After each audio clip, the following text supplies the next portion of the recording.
আরেকটা ভয়ঙ্কর কথা বলেছেন কয়েকদিন আগে।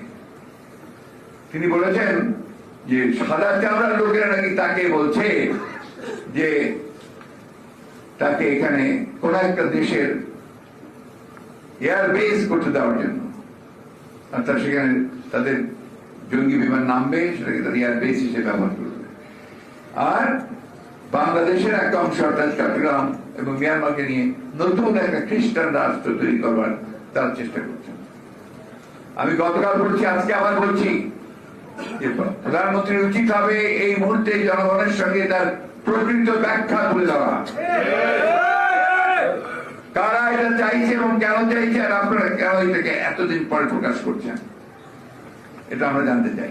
কারণ আমাদের বাংলাদেশের স্বাধীনতা সার্বভৌমত্বের প্রশ্ন, এটা আমাদের সার্বভৌমত্বের প্রশ্ন।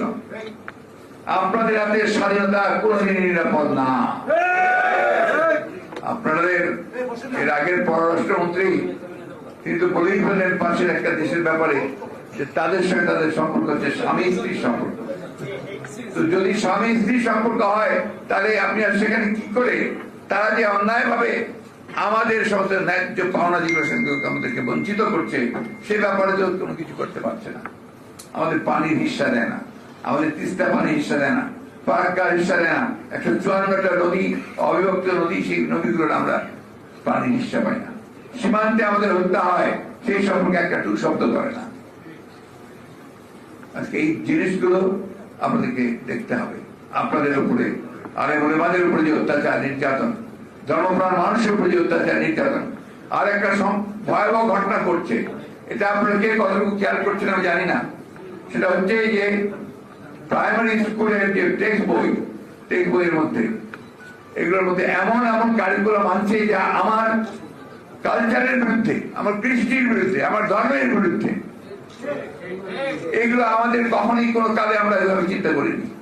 আমরা বড় হয়েছি ইসলামিক যে চিন্তাধারা, সেই চিন্তা আমাদের পরিবেশের মধ্যে আমরা করিয়েছি।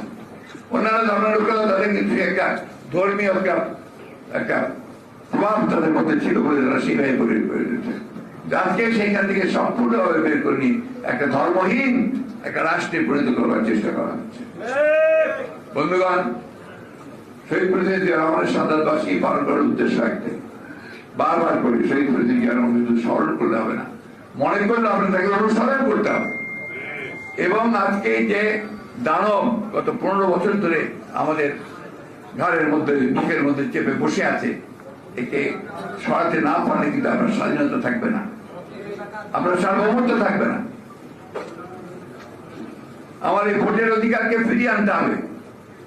আজকে দেখেন, ভারতবর্ষে ভোটের অধিকার আছে বলে কিন্তু তারা অন্তত ওই যে মোদী 3 বার একেবারে নিরঙ্কুশ সংখ্যা গরিষ্ঠতা পেয়ে ক্ষমতায় যাওয়ার যে ইচ্ছা বাসনা, সেটাকে কিন্তু তারা রোধ করে দিয়েছে। আজকে সব একক সংখ্যা গরিষ্ঠতা তারা পাচ্ছে না। সেই অবস্থাটা আমাদেরকে খেয়াল করে আমাদেরকে আজকে আবার নির্বাচন ব্যবস্থাকে ফিরিয়ে আনতে হবে এবং মানুষ যেন ভোট দিয়ে তার নিজস্ব পছন্দ মতো প্রতিনিধি নির্বাচিত করতে হবে, তার ব্যবস্থা করতে হবে।